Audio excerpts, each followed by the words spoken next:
आमची सुट्टी बघ किती मस्त चालली.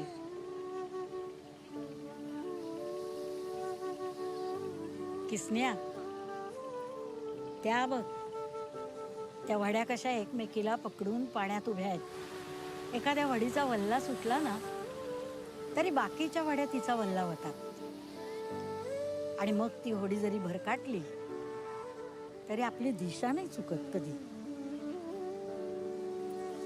किसन्या, ए किसन्या, मैत्रीचा पण असाच असता रे बाबा.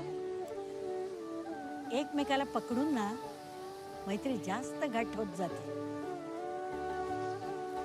कशाला उगीच राग करतस रे त्या पोरीचा? अरे आपली पाहुणी आहे ना ती. मला काय सापडलं? येडा कुठला.